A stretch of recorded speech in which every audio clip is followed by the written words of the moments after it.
Welcome. Today I bring you the preview of the next chapter of The Ambassador's Daughter. Karaman arrives at the mansion to see Nair, who bothers Zara about Kavarak and Aisha's wedding, to show Kavarak that it's possible Zara is jealous. Gulsiye warns Nair that he has a guest, so Karaman enters, so Zara thanks him for saving Kavarak and Melik, as well as helping Sanjar and Nair. Karaman throws the accident 20 years ago in his face. Nair intervenes and thanks Karaman for everything. Karaman gives her a bouquet of flowers, saying that the other bouquet is for Manek as a congratulation for her pregnancy, then asks Nair if Sanjar has any news of a kin. For his part, Sanjar arrives at Gediz's house, where Elvan reveals to him that he did not accompany him there for Melik, but wanted to talk to him about Yaya's mistakes, reminding him when he got Nekdet out of jail, that he kicked her out for testifying against Halis and even when he temporarily divorced her and got a new wife.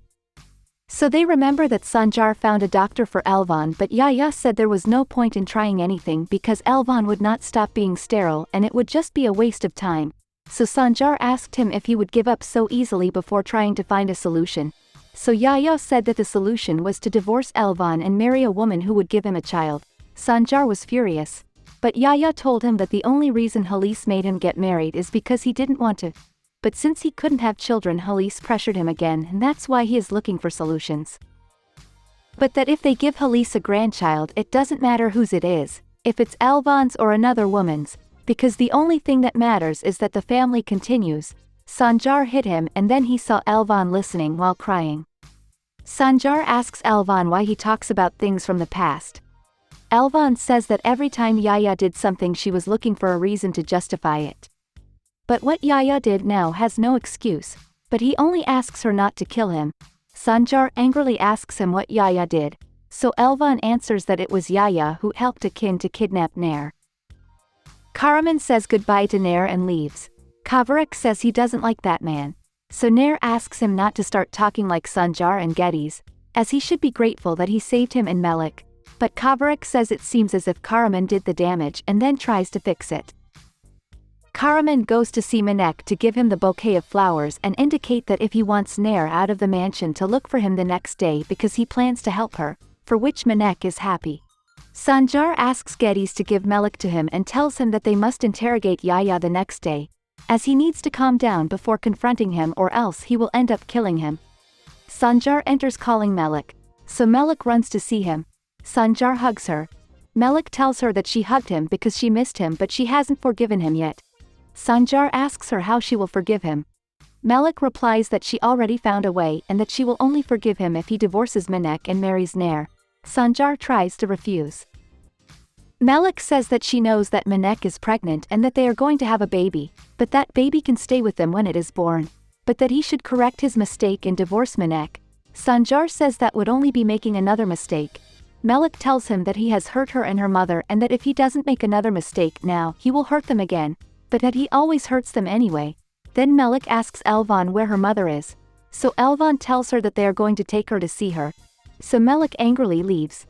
Elvan follows her. Sanjar tries to leave but Gediz stops him, saying that they must go to talk, so Sanjar angrily accepts. Gediz claims him for taking Melik with Manek. Sanjar asks him if he didn't have enough with the beating and yells at him not to interfere in his family affairs. But Gediz tells him that his family is to have a beloved and a wife, each with a child of his own in a house living together, and asks him what kind of person he is to do such a bad thing. Sanjar yells at him that he is no one to complain about someone else's wickedness, when he has fallen in love with his friend's wife. Gediz yells at him that Nair is not his wife and that he lost her the day he threw her out of the hut, but now he has her locked up. Sanjar asks him what he will do about it and claims him for betraying him when he was the one he trusted the most since he left everything with Nair.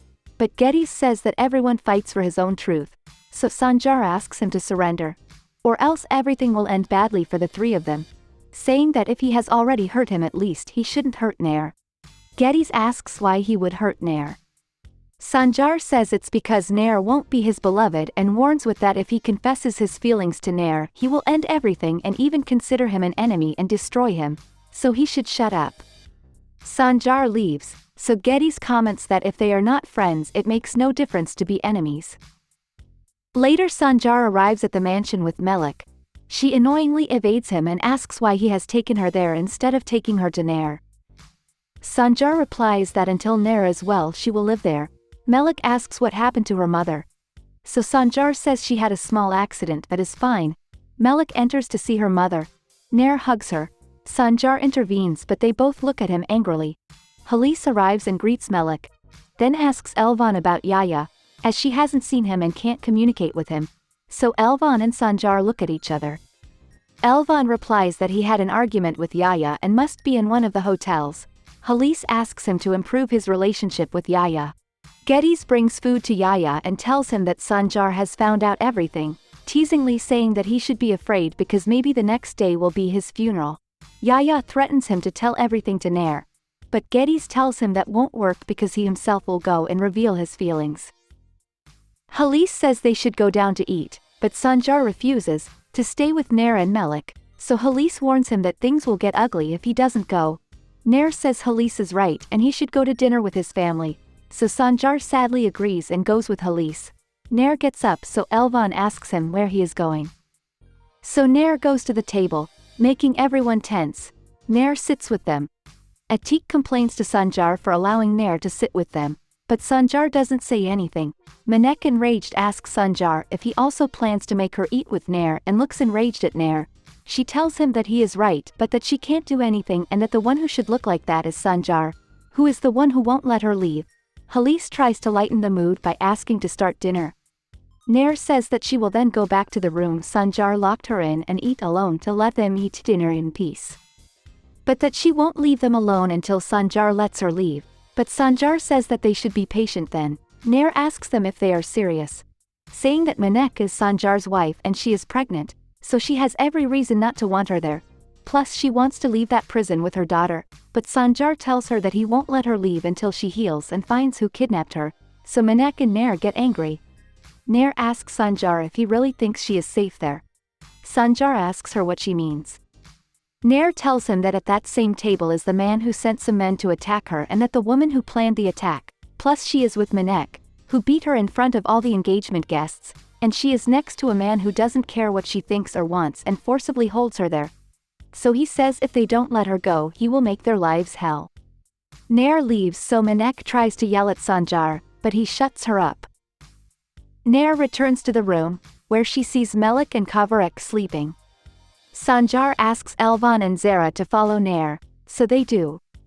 Nair leaves the house, so Zara and Elvan ask her where she is going, and remind her that everything is full of guards. Nair says she doesn't plan to run away even though she wants to leave and just wants to get some air. They both congratulate Nair for what she did at dinner. Elvan complains about Manek, but Nair says that is Menek's place and she is the one over there. Elvan says his place is next to Sanjar, so Nair asks him not to say that. Since he is a married man, Elvan tells her that marriage can be dissolved, but love can't. Nair says that's not how things work. Since nothing is going to erase what happened, Elvan blames herself for being the one who caused everything, because if she could have had a child, Halis would not have forced Sanjar to marry another woman. Nair is surprised to hear it. Elvan tells her that Sanjar was always opposed to getting married despite Halis's insistence and threats, but that Yaya wanted to divorce her because of her infertility. So she went ahead and announced that she wanted a divorce in front of everyone, along with a list of women from large families whom Yaya could marry and have children with.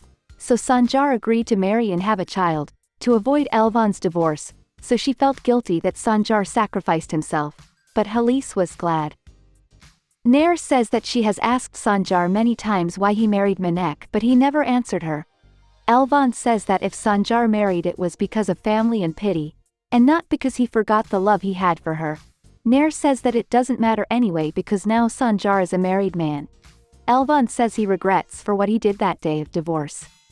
Sanjar listens to the whole conversation and remembers when Elvan asked him not to marry because of her, but he replied that he would not marry for her, but because he wanted to be a father. And so we end this preview, until next time.